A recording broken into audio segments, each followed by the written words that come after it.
guys, I thought I'd do another video today about the battery since it's all finished, and that way I can give you guys a look and see how it works.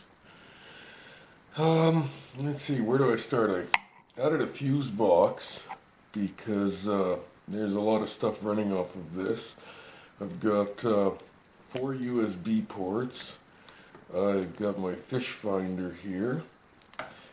This is the cord for the battery charger, which is right down in here.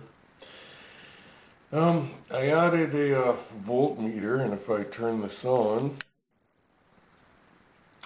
there we go, we can see it now, and it's registering 13 volts, which tells me that the master on switch is on, and that I've got a charge, so I don't end up leaving the house and then finding out that the battery was not charged.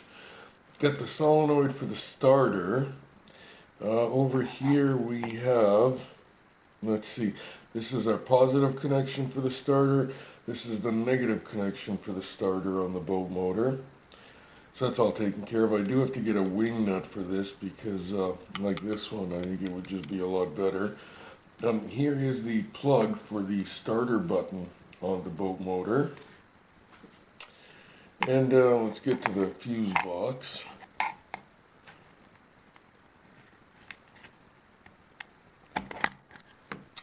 Here we go.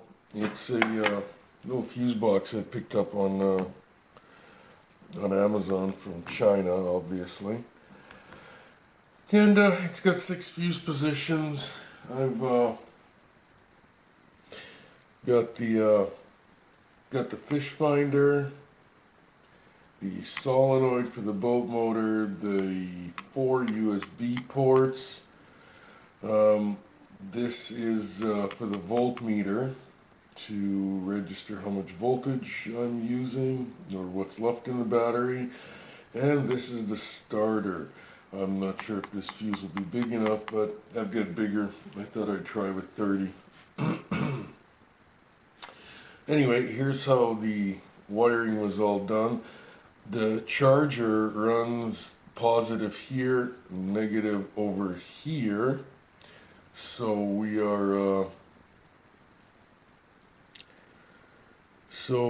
charging it from opposite ends, and it seems to charge it up real good. Well, it's 12.9 right now, but what was happening is these USB ports turn on when the battery's turned on. As you can see, there's still a red light on this one that I haven't forgot to unsolder, because I used to have them plugged in directly into a battery without a master power switch, so it would drain the batteries as it sat in the house. Okay, maybe I'll give you guys a better look at the voltmeter here.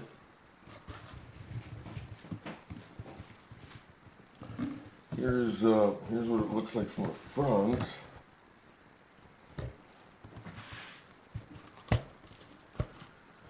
Okay, maybe I'll, okay, anyways.